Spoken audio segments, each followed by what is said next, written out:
ക്വാ number 7 കാരന് 4 ദിക്ക് ഭാഗ്യവും 4 ദിക്ക് ദോഷവുമാണ്. ഇദ്ദേഹത്തിന്റെ ഭാഗ്യ ദിക്കുകൾ north west, west, north east, south west. ഈ 4 ദിക്കാണ് ഇദ്ദേഹത്തിന്റെ ഭാഗ്യ ദിക്ക്. അപ്പോൾ ഇദ്ദേഹം എങ്ങോട്ട് നോക്കിയിരിക്കണം? ഈ 4 ദിക്കിൽ ഇദ്ദേഹം നോക്കിയിരിക്കണം. അപ്പം ഇദ്ദേഹം ഈസ്റ്റിലോട്ട് നോക്കിയിരുന്നാൽ എന്ത് പറ്റും? സമ്പത്ത് നഷ്ടപ്പെടും. ഇത് 4ഉം ഇവരുടെ ഭാഗ്യ ദിക്കാണ്. അപ്പൊ ഇവർ ഈസ്റ്റിലോട്ട് നോക്കിയിരുന്നാൽ ഇവർക്ക് നേട്ടങ്ങൾ ഉണ്ടാവും, പണം വരും. ഇവര് വെസ്റ്റിലോട്ടാണ് നോക്കിയിരിക്കുന്നതെങ്കിലോ വെസ്റ്റ് എവിടെ? അൺലക്കി ഡയറക്ഷൻ ആണ്. ഇവർക്ക് പണം പോവും, കടം വരും. ഇവർക്ക് എങ്ങോട്ട് തലവെച്ച് കിടക്കാം? ഈസ്റ്റിലോട്ടോ സൗത്തിലോട്ടോ തലവെച്ച് കിടക്കാം. വെൽത്ത് ഷംബാല എന്ന് പറഞ്ഞിട്ടുള്ള ഒരു സ്റ്റാച്ചു ആണ്. സാമ്പത്തികമായിട്ട് അഭിവൃദ്ധിപ്പെടാനായിട്ട് നമുക്ക് വെൽത്ത് ഷംബാല ഉപയോഗിക്കാം. ഇതിന്റെ ഡയറക്ഷൻ സൗത്ത് ഈസ്റ്റ്. കിഴക്ക് ദിക്കിലേക്ക് നോക്കിയിരുന്നാൽ പണം വരും, പടിഞ്ഞാറ് ദിക്കിലേക്ക് നോക്കിയിരുന്നാൽ സാമ്പത്തിക പ്രശ്നം ഉണ്ടാകും. ഇതാണ് നമ്മുടെ ടോപ്പിക്ക്. ഇത് ഒരു പൊതുവായിട്ടുള്ളൊരു ഐഡിയ നിങ്ങളിലേക്ക് എത്താൻ വേണ്ടിയിട്ടാണ് ഇത്തരത്തിലൊരു ടോപ്പിക്ക് ചെയ്യുന്നത്. ഇത് പൂർണ്ണമായും ചൈനീസ് വാസ്തുകലയായ ഫെങ്ഷുയെ ബേസ് ചെയ്തിട്ടാണ് ഞാനിത് പറയുന്നത്. ഇപ്പോൾ നമ്മൾ ഒരു സ്ഥാപനം തുടങ്ങുന്നു, അല്ലെന്നുണ്ടെങ്കിൽ നമ്മളൊരു ഷോപ്പ് തുടങ്ങുന്നു. അപ്പോൾ നമുക്ക് എങ്ങോട്ട് നോക്കിയിരിക്കാം എന്ന് ചോദിച്ചാൽ നമുക്ക് കിഴക്കിലോ വടക്കിലോ നോക്കിയിരിക്കാം എന്നാണ് പറയുന്നത്. അതുപോലെ തന്നെ പഠിക്കാനിരിക്കുന്നത്. ഇവിടെ ഫെങ്ഷുയിൽ ഇതിന് വ്യത്യാസമുണ്ട്.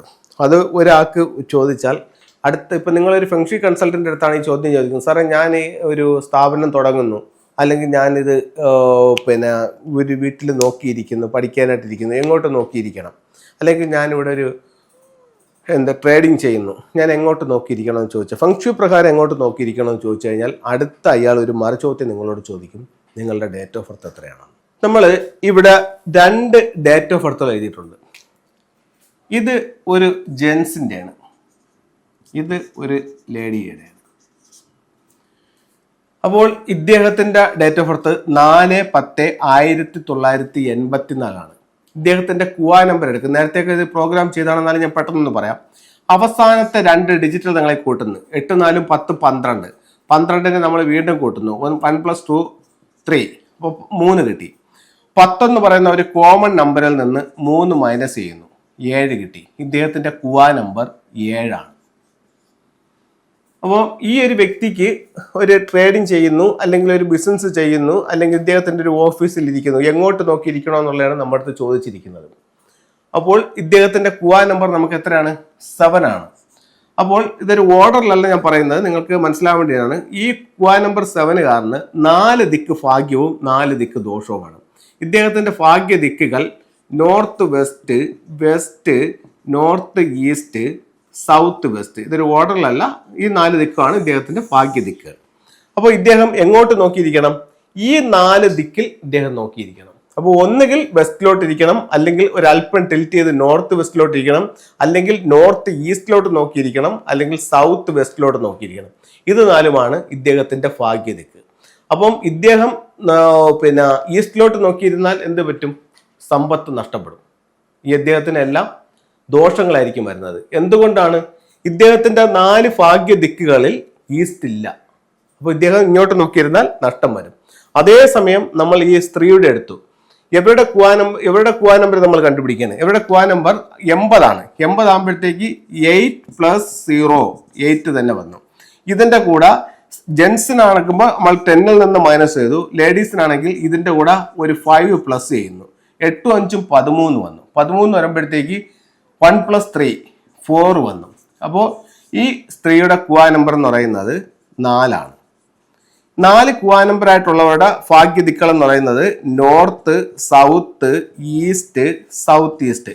ഇവിടെ കണ്ട ക്വാ നമ്പർ 4 ആയിട്ടുള്ള വ്യക്തി, അത് സ്ത്രീ ആയാലും പുരുഷനായാലും 4കാർക്ക് നോർത്തും സൗത്തും ഈസ്റ്റും സൗത്ത് ഈസ്റ്റും വന്നു. ഇത് 4ഉം ഇവരുടെ ഭാഗ്യ ദിക്കാണ്. അപ്പൊ ഇവർ ഈസ്റ്റിലോട്ട് നോക്കിയിരുന്നാൽ ഇവർക്ക് നേട്ടങ്ങൾ ഉണ്ടാവും, പണം വരും. ഇവര് വെസ്റ്റിലോട്ടാണ് നോക്കിയിരിക്കുന്നതെങ്കിലോ വെസ്റ്റ് എവിടെ? അൺലക്കി ഡയറക്ഷൻ ആണ്. ഇവർക്ക് പണം പോവും, കടം വരും. ഇദ്ദേഹത്തിനാണെങ്കിലോ ഇദ്ദേഹം ഈസ്റ്റിലോട്ട് നോക്കിയിരുന്നു കഴിഞ്ഞാൽ ഇദ്ദേഹത്തിന് കടം വരും, വെസ്റ്റിലോട്ട് നോക്കിയിരുന്നാൽ ഇദ്ദേഹത്തിന് പണം വരും.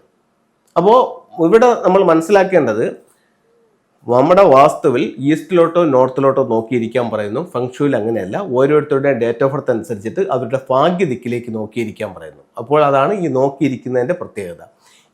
ഇത് തന്നെ പറയുന്നുണ്ട് കിടക്കുമ്പോഴും.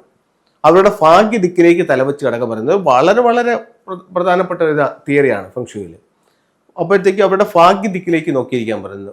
അതേപോലെ തന്നെ കിടക്കുമ്പോൾ ഭാഗ്യദിക്കിലേക്ക് തലവെച്ച് കിടക്കാൻ പറയുന്നു. ഒരു വീട് വയ്ക്കുമ്പോൾ ഭാഗ്യദിക്കിൽ പ്രധാന വാതിൽ കൊടുക്കാൻ പറയുന്നു. നിങ്ങളൊരു ബെഡ്റൂം തിരഞ്ഞെടുക്കുമ്പോൾ നിങ്ങളുടെ ഭാഗ്യദിക്കിലെ ബെഡ്റൂം തിരഞ്ഞെടുക്കാൻ പറയുന്നു. ഇപ്പൊ ഈ കുവാ നമ്പർ 4 കാരനോ കാര്യോ അവരെ സംബന്ധിച്ചിടത്തോളം ഇവർക്ക് ഏത് ബെഡ്റൂം ഉപയോഗിക്കാം? സൗത്ത് ബെഡ്റൂം ഉപയോഗിക്കാം, ഈസ്റ്റ് ബെഡ്റൂം ഉപയോഗിക്കാം, സൗത്ത് ഈസ്റ്റ് ബെഡ്റൂം ഉപയോഗിക്കാം, നോർത്ത് ബെഡ്റൂം ഉപയോഗിക്കാം. ഇത് 4ഉം ഇവരുടെ ഭാഗ്യദിക്കിലുള്ള ഡയറക്ഷനാണ്. ഇവർക്ക് എങ്ങോട്ട് തലവെച്ച് കിടക്കാം? ഈസ്റ്റിലോട്ടോ സൗത്തിലോട്ടോ തലവെച്ച് കിടക്കാം. സൗത്ത് ഈസ്റ്റിലോടെങ്കിലും തലവെച്ച് കിടക്കാം. നമ്മളിതിൽ നോർത്തിൽ കിടക്കരുതെന്ന് പറഞ്ഞാൽ ഞാൻ അത് ഒഴിവാക്കിയെന്നേ ഉള്ളൂ. ഇനി ഇവരുടെ വീടിന്റെ പ്രധാന വാതിൽ എവിടെ വെക്കാം? ഈസ്റ്റ് ഫേസ് ചെയ്തിട്ട് ഈസ്റ്റിൽ വെക്കാം, സൗത്ത് ഈസ്റ്റിൽ പ്രധാന വാതിൽ വെക്കാം, സൗത്തിൽ വെക്കാം, നോർത്തിൽ വെക്കാം. ഇതെല്ലാം ഇവിടെ ലക്കി ഡയറക്ഷൻസ് ആണ്. അപ്പോൾ ഇത് വളരെ ഇമ്പോർട്ടൻ്റ് ആയിട്ടുള്ള ഒരു കാര്യമാണ്. അപ്പോൾ ഇത്തരത്തിൽ നമുക്ക് ഒരു ഇരിക്കുന്ന ഡയറക്ഷൻ കണ്ടുപിടിക്കാവുന്നതാണ്.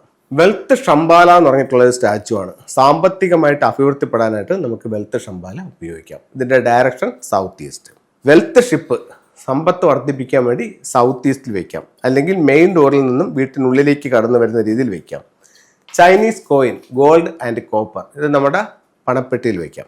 അതുപോലെ തന്നെ ഇതിലത്തെ ഒരു കോപ്പർ കോയിൻസ് എടുത്തിട്ട് ഇതിൻ്റെ കൂടെ നമ്മളൊരു 50 100 രൂപയും കൂടെ ഒരു പട്ടിൽ പൊതിഞ്ഞ് നമ്മളുടെ അരിയിട്ട് വെക്കുന്ന പാത്രത്തിനകത്ത് സൂക്ഷിക്കുന്നത് നല്ലതാണ്. വർഷാവർഷം നമുക്കത് ചേഞ്ച് ചെയ്യാം.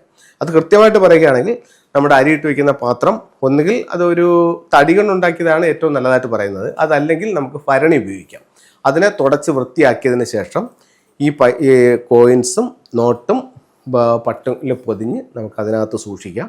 എന്നിട്ട് നമ്മുടെ വീട്ടിലെ ഏറ്റവും ചെറിയൊരു കുട്ടിയെ കൊണ്ട് കുറച്ച് അരി, ഒരു 3 പിടി അരി വാരി അതിനകത്ത് ഇട്ടിടാം. എന്നിട്ട് നമുക്ക് എന്ത് ചെയ്യാം? അതിനകത്ത് അരിയിട്ട് വെക്കാം. അരി നിറച്ച് വരികയും ചെയ്യരുത്, തീരെ ഇല്ലാതായി പോവുകയും ചെയ്യരുത്. ഇങ്ങനെ നമ്മൾ സൂക്ഷിക്കുകയാണെങ്കിൽ നമ്മുടെ വെൽത്ത് കൂടുതൽ അഭിവൃദ്ധിയിലേക്ക് വരുമെന്നും എല്ലാ ചൈനീസ് ഇയർ പ്രകാരവും ഇത് തന്നെ ചേഞ്ച് ചെയ്യാമെന്നും പറയുന്നുണ്ട്. എല്ലാവർക്കും എല്ലാ ഐശ്വര്യങ്ങളുള്ള ഒരു വർഷമായി തീരട്ടെ എന്ന് പ്രാർത്ഥിച്ചുകൊണ്ട് നിർത്തുന്നു. നന്ദി, നമസ്തേ.